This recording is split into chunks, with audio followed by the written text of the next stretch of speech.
Jeff, you're a certified financial planner with a super successful long-running blog, Good Financial Sense. You've got your book, Soldier of Finance. I can see it in the background for those of you watching on YouTube.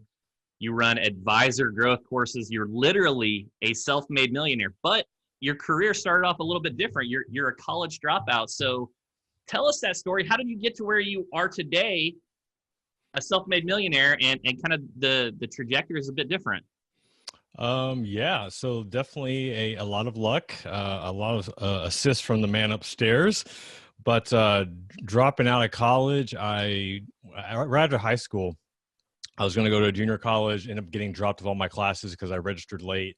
And my dad, who also was a college dropout, I mean, that was the one thing he always didn't want from his son, was for him to follow in his, in his footsteps of dropping out of college. And but I was in control. I was doing what I wanted to do. So I thought, and then my mom ended up getting me a job at her company where I did data entry, 8 hours a day, 40 hours a week. And for those that aren't familiar with data entry, it's just entering numbers into an Excel spreadsheet for like 8 hours a day. And I'm not exaggerating. And several months into that, I'm like, what am I doing with my life? Like, this is horrible. And that led a journey of recognizing I need to do something for myself, take charge of my life, and end up joining the Army National Guard. And that kind of ties into where the book title Soldier of Finance came from. But yeah, joined the Army National Guard, ended up paying for all my school. And that began that journey.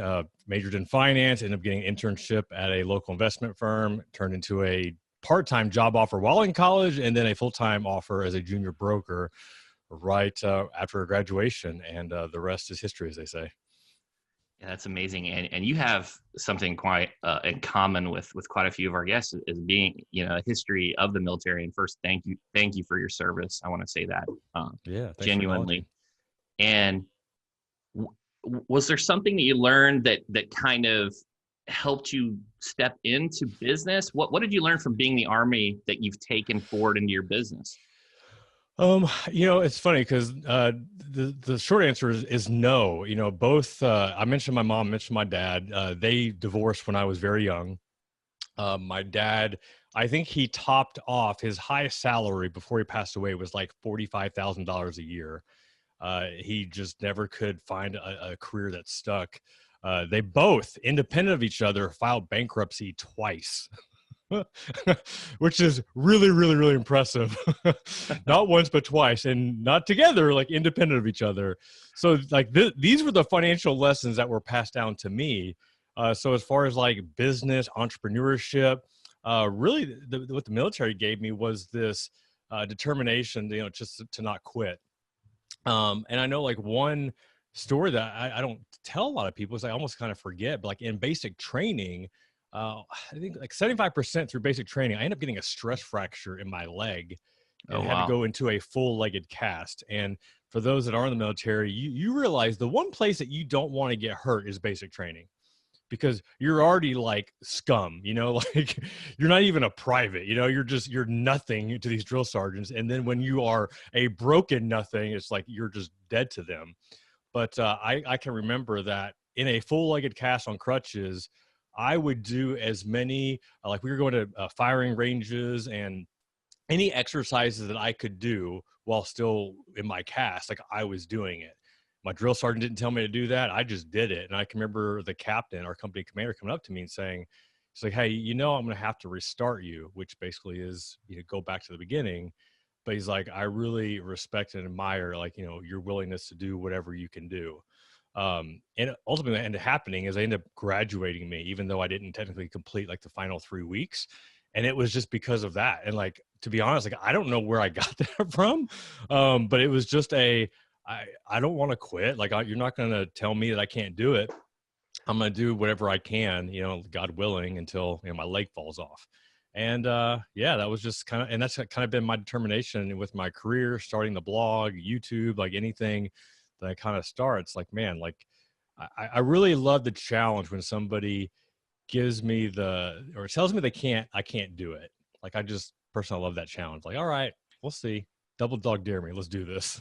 Yeah, well, I love the perseverance. I can't imagine having a stress fracture trying to go through basic. That just seems terrible. It seems horrible. So I really applaud you for getting through that. And it's nice that they recognize that you were going above and beyond, because a lot of people would just quit.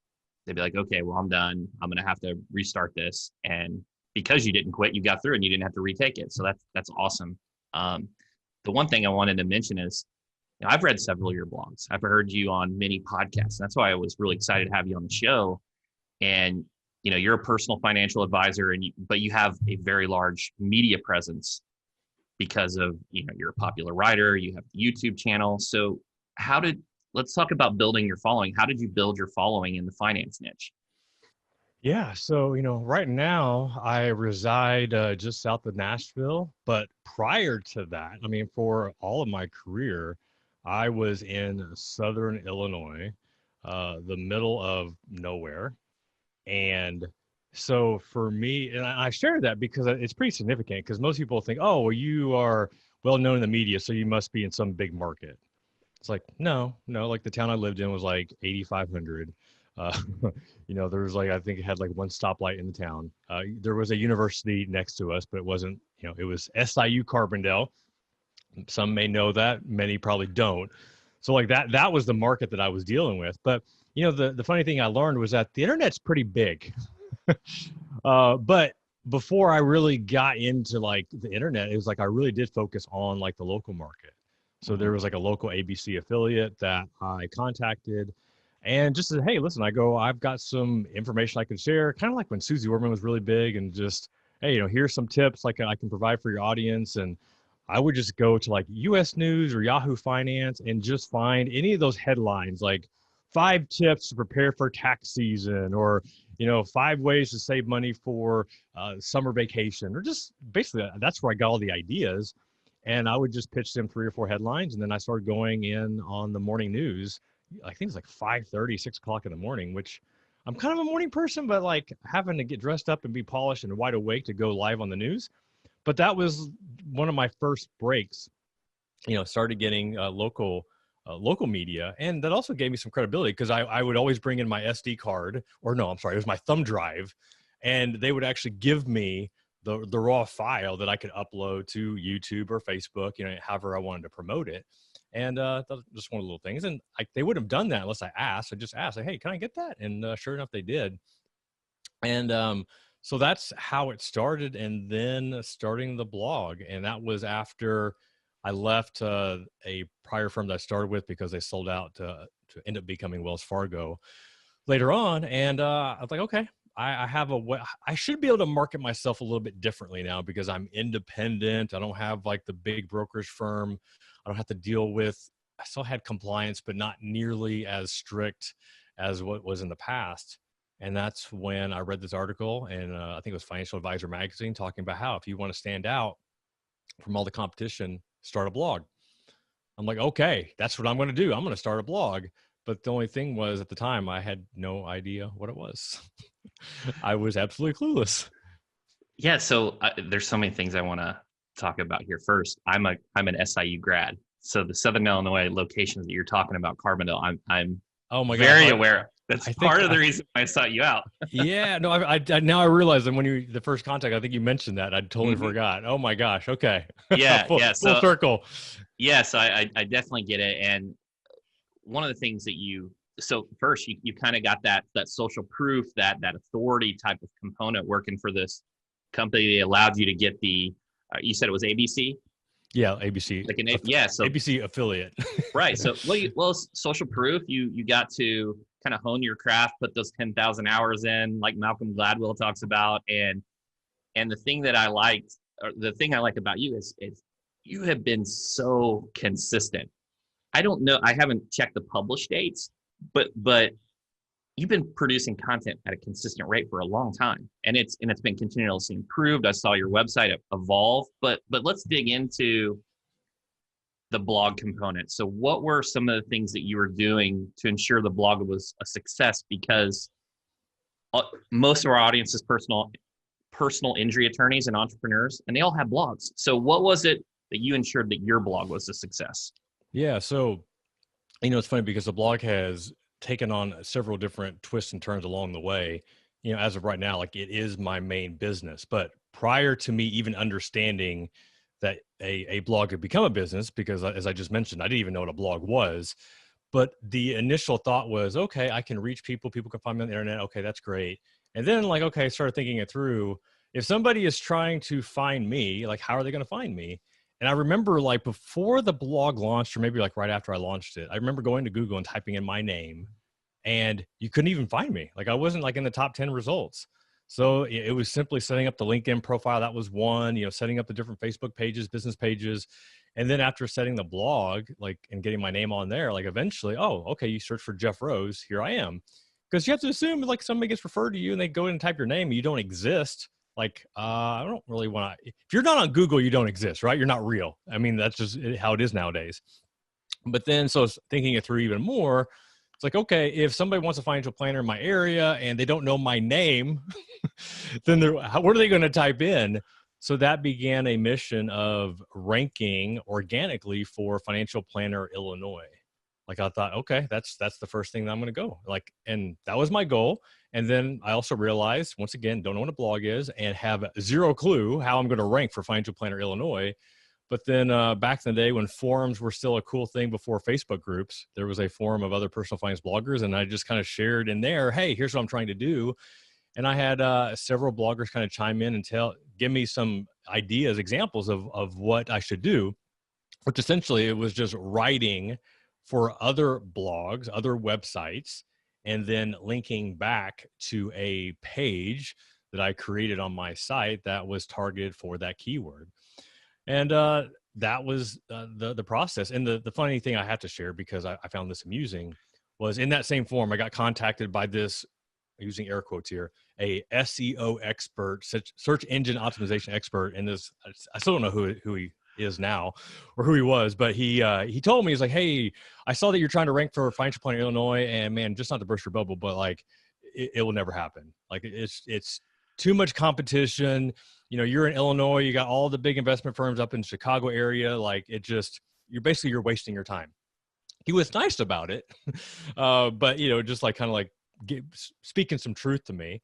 But once again, it was that, okay, double dog dare me that I can't do it, which whether that was the right mindset or not, but nonetheless, within, I think it was less than 3 months, I was ranking for Financial Planner Illinois. And I don't know if I had the one spot. I definitely was in the top 3.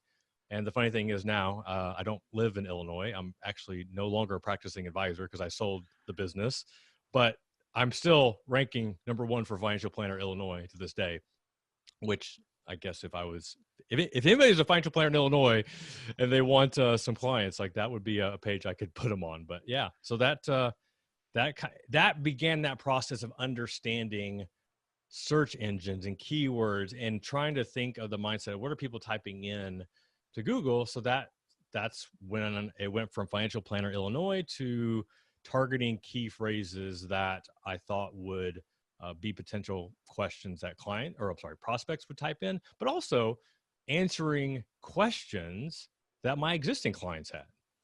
And that's when it just became so easy for content ideas. I remember the beginning, so many people asking me like, how do you have so many ideas? Like, aren't you scared you're going to run out? I'm like, think about all the questions that your clients ask you on the day-to-day basis. And I'm sure there are 50 that you get asked all the freaking time. And one of my favorite things to do was if they would ask me a question, I would then, send them an email like, oh, here is the blog post that I wrote that answers that question.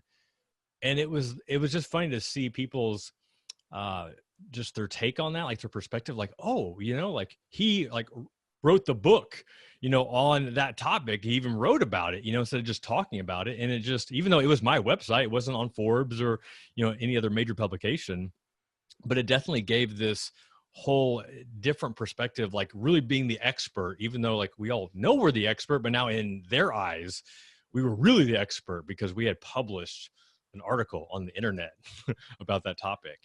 And that's just kind of what I did, just writing as much as I could. And definitely wasn't very efficient time-wise because I was writing everything. And then after talking to several people and recognizing the way that you can outsource and delegate and I used I think it was Mobile Assistant at the time, which is a transcription service. I'm sure attorneys have a transcription service that they use for their practices. But man, I started realizing, oh, I don't have to sit down and write. I can just get an idea and I can talk it out loud, and then I would edit it. Or it got even better when I would just forward that transcription to a writer and editor, and they would take my rambling thoughts and ideas into a well-written, concise blog post. And and I can then carry that over into YouTube, into the podcast, and everything else. And that's just kind of how it evolved. There are so many statements that you said there, and I'm not even sure where to begin. One of the things that I wanted to dive into just briefly is one of the most challenging aspects that attorneys have is not necessarily creating content on their site, creating their service pages, their blogs, and answering those questions, because many of them do that successfully. But the challenge that they're having is the backlink component, the guest posting component. I know that once you start to rank, you can attract links naturally. So you mentioned that you were posting on other sites. What is it as simple as just going to those sites and asking? What were some of those tactics that you used to be able to post on these other sites? Yeah, back in the day when the forums were there, like one of the things I did have that I didn't realize how powerful was at the time, having the CFP designation, being a certified financial planner. Because most of the personal finance bloggers back then, they weren't certified. They weren't even financial advisors. They were just average, normal people that had a 9-to-5 job that enjoyed writing about personal finance. And they did it at home on the weekends and the evenings. So the fact that a CFP wanted to guest write on their blog, that was a pretty big deal. Now, as more people are into blogging, like that it will open the door, but it doesn't always mean that you're going to get a yes, somebody that's going to agree to it. And, what I would say is it really is no different. Trying to guest write on another site is no different than trying to do business or get a referral from somebody offline.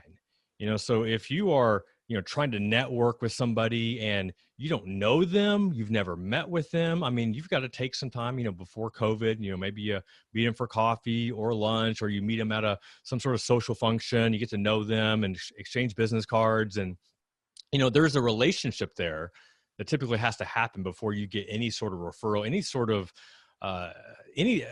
value that you would get from that person, or vice versa. So, in the online world, like, you can't just cold reach out to somebody that you don't even know, you've never had a conversation with, and say, hey, you don't know me, but I want to write on your site and get a backlink. And I see people do that all the time. I get requests all the time, and it's just like spam. Right. Spam. Because I don't know you. Like, no, like, I don't know. I'm not going to have you publish on my site. I mean, occasionally I'll have like a really, really, really good pitch where it's just one of those headlines that's just super sexy. And it's like, oh, like, that's a great headline. And I don't have that content on my site. Like, I would be very interested in to see. And then I give them very strict guidelines to follow on what we'll allow. But I mean, that is like 1 out of 100 that typically happens. So it's like, all right, where can you go online to network with other content creators, other bloggers, and start just connecting with them, and provide value and show that you have the expertise to speak about whatever you want to talk about.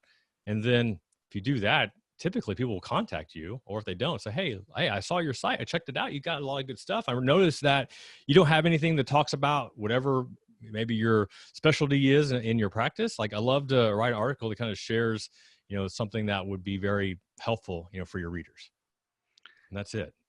I think that's a tremendous piece of advice from the relationship building on all accounts. And one of the things that's interesting is most of the attorneys listening, they only practice in one state. So they get out-of-state referrals that they're passing to other attorneys. So that many of them already have relationships with firms that don't technically compete because they're in another state or a different metro. So those would be, my advice would be, those would be some of the first people that I would talk to, instead of trying to just maybe contact someone in your local area that's a true competitor.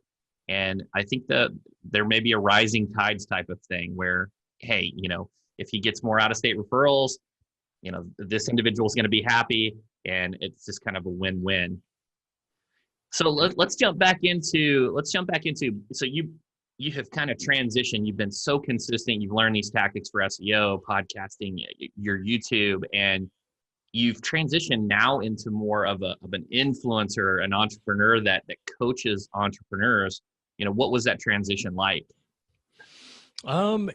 It definitely was not like an overnight thing, because having a brick and mortar business, so I was a financial planner for 16 years and, grew it from the ground up. And so that was like my identity, started the blog on the side as a marketing tool and end up becoming a nice side income to becoming a full-time income.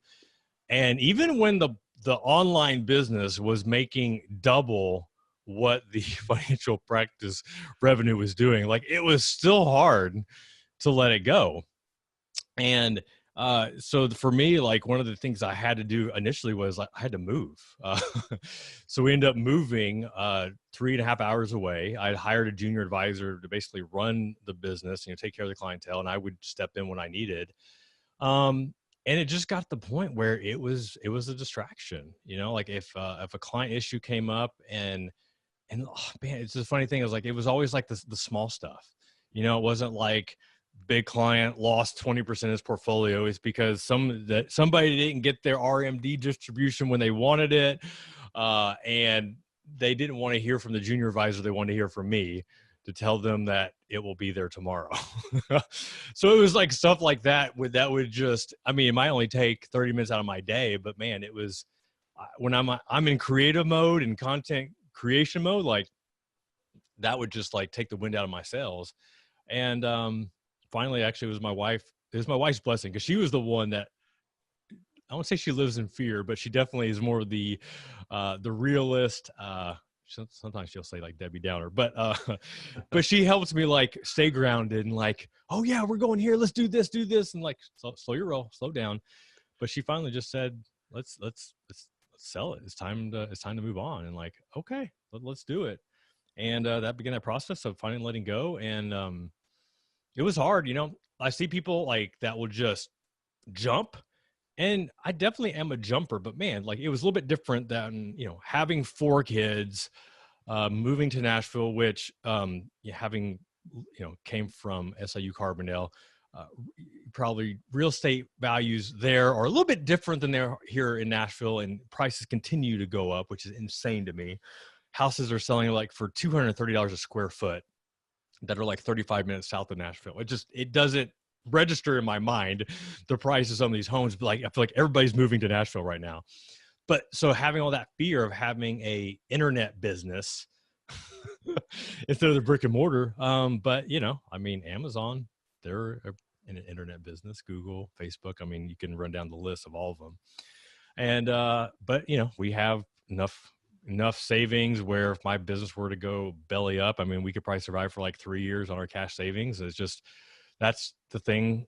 I'm glad I was a financial planner to recognize, like, all right, let's save, let's invest, and keep doing that. But also excited to always explore new ideas and see what else is out there. I mean, that's the part that I still to this day get excited about. Did you see that when you went all in and you had this just extreme focus, and you didn't have this other distraction, you didn't have these people, interrupting your creativity, your time to create this original content? Did you see it just the trajectory change immediately? Oh, yeah, no, actually, let me take a step back, or a few steps back, because the first thing that I started doing was I would schedule a day out of the office. So like, I think it was Tuesdays. So I stopped going to the office on Tuesdays to focus purely on the online business. And then I set a goal for myself where I didn't want to be in the office more than 8 hours a week. Didn't mean that I wasn't working on the business 8 hours a week, but I didn't want to be in the office more than 8 hours a week. And this is actually before we made the move to Nashville. And when I started doing that, that is really when I saw it take off. And then making the move, and even just being plugged in, once again, living in small town, which I love small town life. But the reality was that there weren't any other online business owners in that area that I could connect with that had a business that was the scale, that I was doing. moving to the Nashville area, I mean, it's funny because like I live next door to people may know or may not know, but his name is Dr. Axe, and he's kind of like the online version of Dr. Oz. But I mean, he's got a multi-million-dollar website, and I knew of him before I moved here, and I knew like, oh, he kind of was the chiropractor that went online and now has his own supplement company. And next door was the COO, now he's the CEO. He's my next door neighbor. Like, I didn't get that in Illinois, you know? Right. Mm-hmm. It's just stuff like that. And actually a friend of mine who is one of the reasons we moved to the area, he was a former public motivational speaker. I don't know if he would say that, but you know, he was a speaker going around speaking to schools, and that was his life. And then he transitioned into offering online coaching, online courses for those that want to get booked and paid to speak. And he lives like right across the street from me. And like, so these are the people I get to connect with and talk to every single day. And it's just having that and having a different perspective, and not to, I don't want to say this and have it come out wrong, but you know, where we live, like a lot of our close friends love them dearly, but many of them were the 9-to-5ers, you know, that were making $65,000, $70,000 a year. If that, which I love, I need that in my life. You know, I need to remember where I came from, and also just to have some relationships with people that are living, I guess, just living more like the normal life, I guess we'll say. And because sometimes it's like, I forget, like, oh, wow, like that's where my parents were, you know, like that's the struggles that people are dealing with. And man, I mean, I thank God every day for all the blessings that we have, but I also have a lot of fear because my kids don't see the $8,000 home, you know, that I raised in, like that I was raised in. Like they don't see the fact that like my dad never grilled steaks ever, like as a kid. I mean, if we had steaks, he cooked them in the oven, which who even does that? But I thought that was a thing you did, you know? And now it's like, I love grilling steaks. Like that's one of our favorite meals together. And I mean, we have it like at least once a week sometimes. And so just all that stuff. I mean, and that's just the power of being around people that are big thinkers, glass half full, different perspective. It really does shape the way you think, the way you approach your day. And yeah, I thank God for it every day. And, you know, Don Lee Dumas from Entrepreneurs on Fire, he says, I can't remember the exact quote, but it's something like, you're the average of the people you spend the most time with. So congregating with these other individuals that are doing the digital thing and have elevated and they're continuing to grow, I'm sure it's had an impact, even if it was kind of subtly, because you had that entrepreneurial gene anyways, but maybe it pushed you to think differently and kind of see some of the things that they were doing. And what's interesting is I didn't even think about this, but I moved close to St. Louis for kind of the same reason. And now I have a lot of successful individuals, you know, my peers that I can hang out with and, you know, talk about issues and challenges to overcome. So it's kind of had an impact on me too. And yeah, I think that's important to continue to grow. And there's a saying like, if you're not growing, you're dying. I don't know if that's 100% accurate, but to some degree it is. That's maybe a Gary Vee type of quote there. But so let's jump right back into so, you know, again, our audience is mostly personal injury attorneys looking to level up. They want to be more entrepreneurial. They want to grow. They want to take their business to the next level. What should our audience be doing to differentiate themselves from the pack? Because there's a lot of Me Too personal injury law firms. Yeah, you know, I think one of the easy things that you can do, and I see this with financial advisors all the time, and I'm sure if I scan all the different attorney websites, but when you go to a website of a service professional, if you can like copy and paste everything that you have on your website and put it on another website and just swap out the pictures, like how are you really different? You know, how are you trying to stand out? And that was one of the things that I really focused on in the beginning. You don't see as much on the new site design just because I'm not the advisor that I was, you know, trying to recruit new clients, but I was very open about a lot of the financial mistakes that I made. Like I had a blog post where I talked about losing like $5,000 on a penny stock, $8,000 on a failed business venture. You know, it's just some of the bad business and financial decisions along the way. And because people relate with people, and especially if you are vulnerable and willing to share, some of the mistakes that you've made, it shows that you're real, that you're not a politician, like, you've not ever done anything wrong, and why they should vote for you. But even, and not, maybe you don't want to do all of that, but at least share some of who you are and your personality. Like, it's like the classic, more in the advisor space, but all the different licenses that they have, like Series 7 and 65 and blah blah blah blah blah blah. Like, nobody knows what that even means. Like, stop wasting people's time. And then there's like this little 2-line paragraph that says in their spare time they enjoy spending time with their family, playing golf, and their pet dog or something. It's like that there should be more emphasis on that last paragraph. Who are you? Where did you come from? Like, what did you struggle with? What have you learned in that struggle that motivates you in what you do today, and how that motivates you to help other people, and the reason why you are a personal injury attorney? Like, what is it about your upbringing, your life trials and tribulations that makes you do what you do right now? I mean, when people understand the passion behind it, it's like, oh yeah, like they can rally around that. They can get excited. They can relate to you and understand where you're coming from. And that's one of the simpler ways. And that's what I did, like, on my about page. And then, so think of that in text form. And then how do you then add that in video form, where it's a simple introductory video that's not reading a teleprompter? It's something where you're just telling a story, like who you are, what you stand about. Yeah. And like, I really want to like emphasize, like, it doesn't have to be this high quality, B-roll where they're capturing like your conference room and all your attorney books, whatever that is. It's like, just be you. And that's what I love about Facebook Live and just any live platform now, because it just shows that it doesn't always have to be high quality. Decent lighting, decent audio, and you're good to go. And that's just, it makes, and because I remember in the beginning, I had this simple video that at the time there was a thing called a flip camera, which it didn't even flip. So I don't really understand why. Anyway, non-HD, and it was in our home office. The horrible lighting. It was at night, so it was like yellow. I was wearing a polo and shorts. You couldn't see the shorts. And it was like, hey, I'm Jeff Rose. Welcome to my blog, Good Financial Sense, blah, blah, blah. And it was like 45 seconds.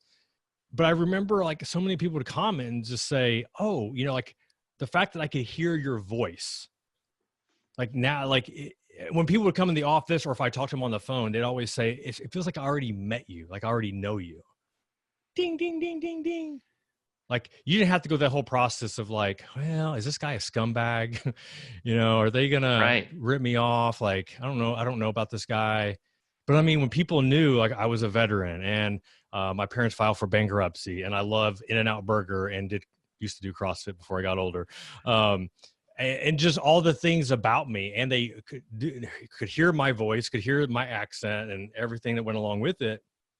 It's like, man, like we just went through so many obstacles and barriers of having to earn their trust just because of what I had done online with the blog and all the video content.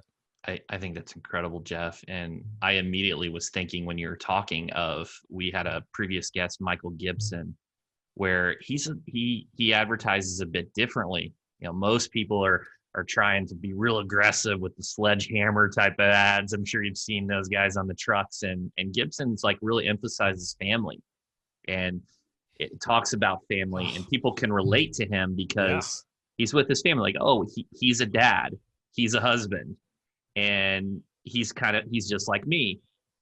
And I think it's like an instant type of rapport. I mean, the way I look at it right now, especially the time of this recording, you have all the political ads coming up. And for me, it's like, I relate to the ads that it's just like, I'm hearing a story about somebody, just something they went through, or if they have like somebody speaking on their behalf, like something that they went through.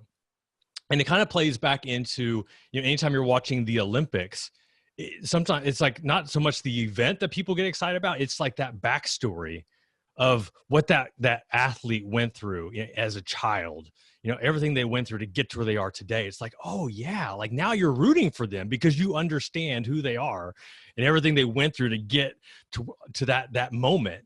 I mean, it's the same thing. Like when you said family, at least for me, like I've got 4 kids, we're a family of 6. Like I don't even know who this guy is, but like I like him because it's just like, yeah, it's so much more relatable, and you're, yeah. So there's that aspect, and there's also, you can, going back to the whole political ad campaign, you can do that strategy in bashing your competition, or you can share information of hey, I just want to share this with you because, with personal injury, like there's a lot of stigma that goes along with it, and here's some things to watch out for, before you start working with somebody.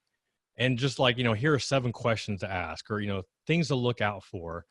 And you can do so in not like bashing somebody, but just like, hey, this is what my clients have came in and shared with me, some of my personal experience. Like that's the stuff that people relate to. They understand, they get it. It's like, if you can do that, especially when you have like the story component to it, it's huge. Completely agree. I think that's really powerful, and that's a huge takeaway, that story component, that rapport building. So let's switch over to personal a little bit. And in your spare time, when you're not running a blog with your wife, you're not hustling, you're not creating this amazing content, what are you doing to kind of kick back and take time off and recharge? Yeah, like it's a lot of fun because I can remember back in the day, when I was working my practice full time, doing the blog. I mean, I was blogging every night, every weekend. I mean, it was insane. I'm proud to say, like, I don't work on the weekends. I don't work in the evenings, unless there's just something I have to do, but which is very, very seldom. So having 4 young kids, I mean, right now, my oldest son just finished his first year playing golf, and that really excites me because it's given me an excuse to get back into golf. So like, that's one of the things I love to do in the spare time. And I coach my sons in basketball, have helped out in baseball. Right now we're kind of like in between seasons and in between sports, playing Uno with my kids. We have a new pool that just went in, spending time with that, even though it's October now, but it's still warm. But yeah, just a lot of kid related activities. And especially with, COVID, it's kind of changed the landscape a little bit, but we've just found different things to keep us active, whether it's playing basketball outside.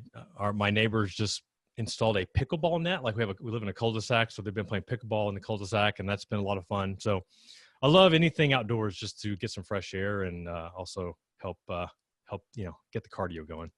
Yeah, that's great, and that's important to kind of recharge. I think so many people, they get burnt out, and I think that's excellent. And so we're going to close up with a new segment. We're calling it our 3 for 3. It's kind of a quick fire round, so you can kind of shoot from the gut. And being an SEO guy, I got to start with, what is your top search engine optimization tip? Top search engine optimization tip.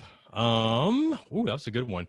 I know in the beginning, I got really, really, really blinded with the idea that, I have to write content all the time. Like I have to publish 3, 4, 5 articles a week, and you will burn out really, really quick doing that way. So what I started focusing on, and still to this day, was instead of like writing these short little crappy pieces, was I would write a much longer, more in-depth article. And I tried to cover, whatever the topic it was, I would try to answer every question that go along with that.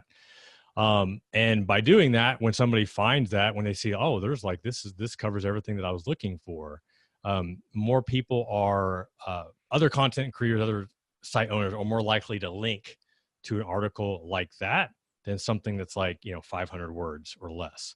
So, a top tip would be, don't waste time writing like shorter articles. I mean, every once in a while, if it's like more of a thought leadership, like you just want to share something, to kind of get an idea out, and it's not purely to rank for SEO, sure. But if you're actually trying to target something very specific, then more in depth, just anything that you can answer and make it easy to read, that would be my top tip. That is a great tip. I 100% agree. So next on the quick fire. So which entrepreneur do you admire the most? Ooh, man. To this day, I still admire Michael Hyatt, who just happens to live in the Franklin area. And Michael Hyatt, he was the CEO of Thompson Nielsen Publishing.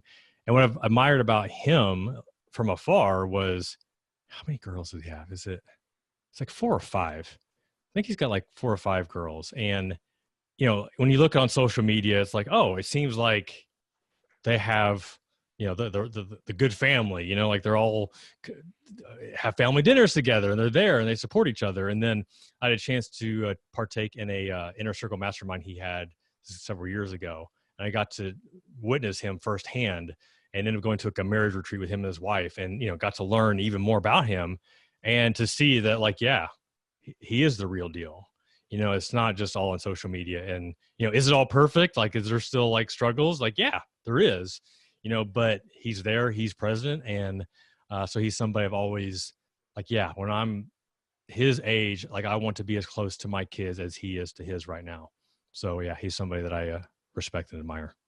That's incredible. And then final question here. What is the next thing on your bucket list? Next thing, like, gosh, like probably the big thing that, this has been several years now. We, my family and I, we did like a 2-week RV trip to the Grand Canyon back, and we'd never done anything like that before. And it, by far, yeah, it wasn't, in the time, there was definitely some struggles. It was a disgustingly dirty RV that we rented from Cruise America. If those are familiar, if you ever see like those RVs that say 1-800-RENT-RV, like with the infographic or the dog on the door, like that's what we rented. But man, like we have some of our best memories from that experience. So wanting to like level up and take it to the next level. Actually, I got to credit my middle son for giving me this idea because I wanted to rent the RV again. And I also, like, I wanted to take my family to Australia, like, or New Zealand, just something like that, something completely on the other side of the world. And he said, well, why don't we just rent an RV in Australia? I'm like, yes, yes, I love it. And you probably can't see, but like over my left shoulder is a vision board. And there's actually on that vision board is an RV with a picture of Australia. Maybe it's a kangaroo, I forget, or a kangaroo crossing. Yeah, it's right there. So like that's there as a reminder. Like that's one of the things that we will do as a family. Not like we may do, like, no, we will do just whenever God says it's a good time. I love it. So I'll be monitoring your Instagram to see when those pics go up. It'll be fun. It'll be a blast. And Jeff, so those listening, where can people go to learn more about you? Yeah. So as you mentioned, the site goodfinancialsense.com, like that is the blog. That's the main hub. You can go to YouTube, type in Jeff Rose. Wealth Hackers actually is the YouTube channel name. And as far as social media, Twitter at @JJeffRose, 2 J's on that one is where I'm most active, but you can also find me on Instagram with the same handle as well. Awesome. We'll be sure to link those up. Thanks so much, Jeff. Yeah, man. Thank you.